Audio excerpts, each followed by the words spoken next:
Pour la suite de notre voyage, nous quittons momentanément la ville d'Iouche, mais nous y reviendrons, car il y a beaucoup de plantes à voir. Nous prenons la route vers Ranoira. Le parcours est court, la route est goudronnée, car il n'y a plus de pistes.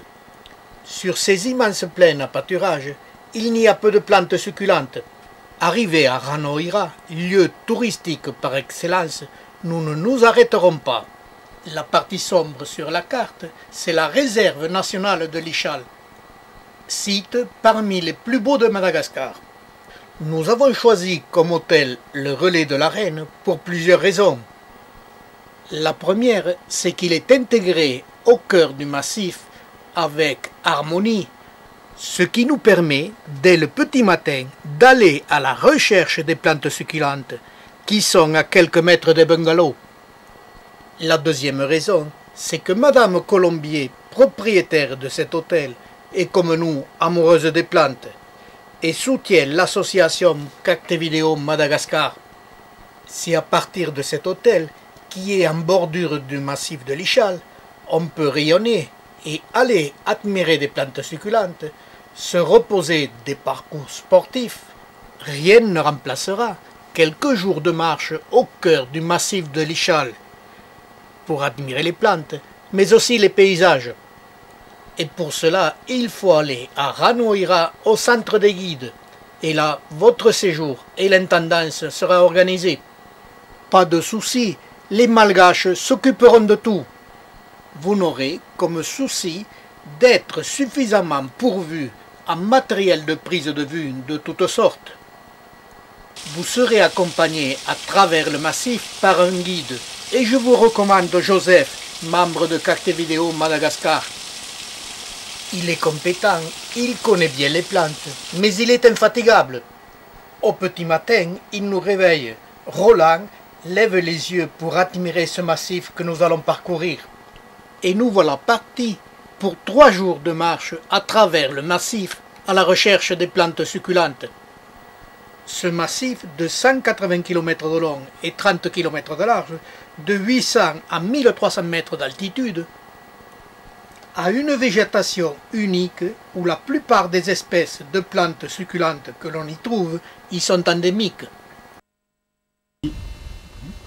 Et il pousse sur quelle sorte de sol, de rocher? Parce que là, c'est de rocher, c'est du grès en général.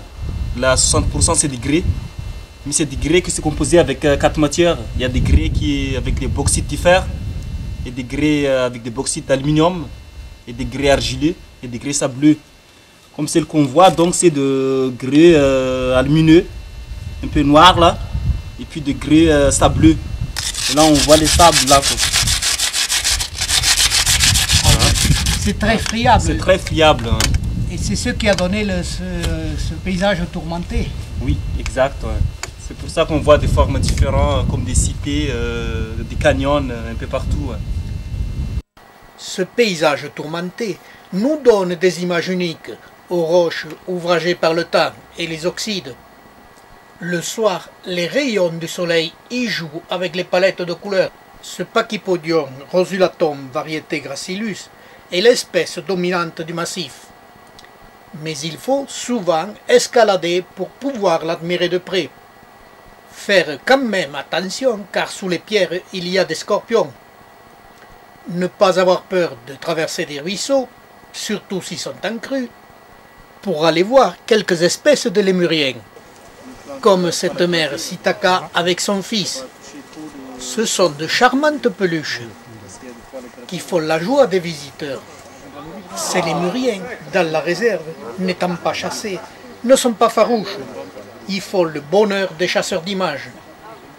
Dans le même secteur, et vivant ensemble, il y a aussi le lémurien Makikata. Pour nous, ce sera plus difficile de filmer, au milieu de la végétation, ce jeune Pachypodium sophiensis. Cette espèce est bien reconnaissable. Elle n'a qu'un seul aiguillon et se divise dès qu'elle dépasse les 2 mètres de haut. En bordure d'un ruisseau, ce Lomatophyllum, Il est à l'ombre des arbres qui l'entourent. Tout au début, je prenais cette plante pour un aloe, jusqu'au jour où Joseph, membre de Cacte Vidéo Madagascar, m'envoyait la photo de cette plante en fleurs. Et là, plus de doute, c'est un lomatophyllum. Plus haut, sur le plateau, un aloe, qui ressemble à la précédente, mais c'est l'aloe isaloensis. Nous n'aurons la certitude de son identification que quand nous verrons les fleurs et les fruits. En voilà l'utilité de Cacte Vidéo Madagascar. Ce Rhipsalis change d'aspect suivant s'il se trouve en plein soleil ou à l'ombre. Celui-ci se trouve auprès du ruisseau et à l'ombre. En plein soleil, il se développera avec des tiges très courtes et velues, ce qui lui donnera un autre aspect. Et c'est toujours au bord d'un ruisseau, aux endroits très humides, qu'on peut admirer cette plante carnivore. Ces gorges formées par les ruisseaux de l'Ichal y développent une végétation hors site des espèces dont l'identification y est difficile sans avoir vu les fleurs, comme pour ce Pachypodium rosulatum gracilius hors norme par ses formes. C'est par ces gorges que l'on a un accès le plus facile sur les sommets de l'Ichal. Quand on accède au sommet, ce n'est pas tout plat. Il faut sans cesse descendre et remonter. Mais la vision des paysages, la découverte des plantes d'une grande beauté, nous font oublier la rudesse de la marche. Nous retrouvons le Kalanchoé sensepala, plante que nous avons vue sur le film précédent. On le reconnaît facilement. Il a la même forme, mais ici, il a pris une autre teinte. Il est à moindre altitude et il n'a pas la même nourriture. Il pousse aussi en groupe. Nous les verrons ailleurs avec un autre aspect et des couleurs bien différentes. Ce Seignissiou, toujours solitaire, nous le rencontrons sur tout le massif. Il est peu spectaculaire, mais doit être joli au moment de la floraison. C'est justement son manque de beauté spectacle qui font que cette plante, on la rencontre au bord des routes de l'Ichal. Il n'en sera pas de même pour les plantes aux formes ou aux aspects curieux, comme cette Forbia durani. Pour la filmer, il me faut sans cesse utiliser le zoom. Elle se trouve toujours par des pentes abruptes, loin des sentiers, hors de portée des hommes.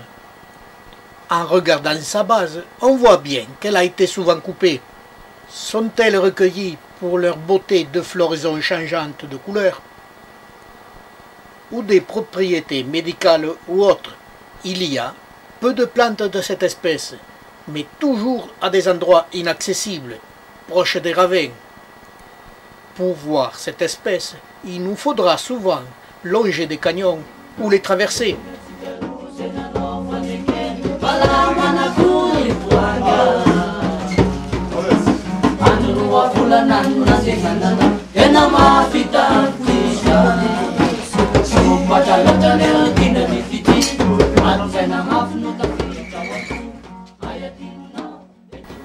Nous admirons cette plante et nous la trouverons très souvent en compagnie de la plante reine de l'Ichal, le Pachypodium rosulatum variété gracilius. Cette espèce endémique à l'Ichal est vraiment spectaculaire. Qui ne rêverait pas d'avoir de tels sujets dans son salon? Jamais vous n'obtiendrez ce Pachypodium avec un tel aspect hors de Madagascar. Cette espèce très protégée ne se développe correctement que sur son site naturel. Sur site, les jeunes sujets fleurissent dès l'âge de 10 ans. La floraison est typique des rosulatum, au tube floral long et droit. Cette espèce est si belle qu'il vaut mieux laisser parler les images pour les apprécier.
Il y a peu de gros sujets. Les plantes les plus importantes ont environ 40 cm de diamètre. Nous admirons cette espèce, mais j'y reviendrai dans un prochain film, car elle est vraiment trop belle.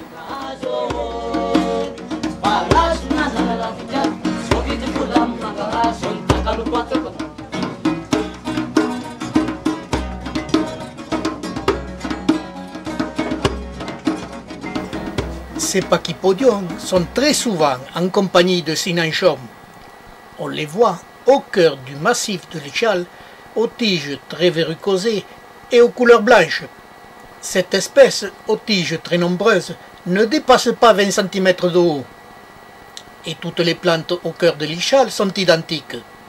Identifier cette plante, il n'y avait pas trop de problèmes, surtout quand on peut admirer la fleur et les fruits. Les problèmes d'identification de ces Cynanchum sont apparus quand autour de l'hôtel, qui se trouve dans le massif mais hors réserve de l'Ichal, il y avait des Cynanchum bien différents les uns des autres, loin du type observé au cœur de la réserve. Il y avait là des Cynanchum bien plus minces, bien plus longs, jusqu'à 1 mètre, qui s'enroulaient les uns aux autres. J'étais loin de l'espèce de la réserve, basse et blanche. Toutes ces formes finissaient par m'embrouiller, jusqu'au moment où je repérais une plante en fleur. Mais là encore, certaines tiges étaient lisses, d'autres verrucosées. Heureusement, j'avais pu récolter des graines d'une plante bien typée, basse, blanche et très verrucosée. De retour à Carmaux, je semai ces graines qui naissaient facilement. Je fus surpris de la rapidité du développement du semis. 3 mois plus tard, elles avaient plus de 3 cm de hauteur. 6 mois plus tard, les plantules avaient près de 10 cm de hauteur. 2 ans après, elles avaient l'aspect du pied-mère très verrucosé, mais ni la couleur ni la hauteur. Je retrouvais avec ce semis de 2 ans les observations que j'avais faites dans l'Ichal, diamètre plus petit et enroulement de la plante. 2 ans après, mon semis fleurissait et abondamment du mois de juillet à fin octobre. Je pus remarquer que chaque fleur produisait beaucoup de nectar qui n'intéressait aucun insecte chez nous. L'évolution du semis chez moi m'a apporté la réponse à cette espèce. Elle est variable suivant son régime alimentaire. Et cela confirme qu'en culture, on ne pourra jamais obtenir des plantes qui ont l'aspect de celles sur site. Dans le même secteur, autour de l'hôtel, mélangée aux autres Cynanchum, il y a une autre espèce, aux tiges bien plus grosses, lisses et rigides. Certaines ressemblent au Cynanchum royanum, d'autres le Cynanchum pieri. Là aussi, pour avoir confirmation de l'espèce, il faudra pratiquer le semis, comme pour la précédente. De la famille des mantidés, ce phasme voudrait me laisser croire que j'étais en présence d'une autre espèce de Cynanchum. Ce massif de l'Ichal, immense, très beau, mais très sportif, nous procure de superbes paysages et nous réserve de très grosses émotions, que ce soit au cœur de la réserve ou tout autour de l'hôtel Le Relais de la Reine. Une fois parcourus, ces paysages nous laissent de très bons souvenirs.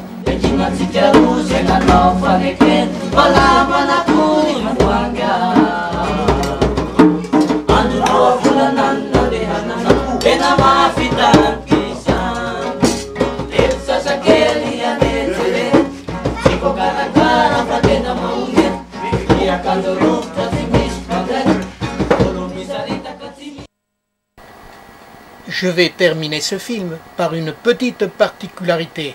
Autour de l'hôtel, dans la propriété de monsieur et madame Colombier, il y a une plante. Avec la fleur et le fruit, on peut identifier la famille. C'est une asclépiadacée. Mais ce qu'il y a de particulier sur cette plante, qui est peut-être unique, c'est sa cristation, très originale. Mais elle est très mal placée, près de la route, où les plantes disparaissent facilement. Elle va être mise en sécurité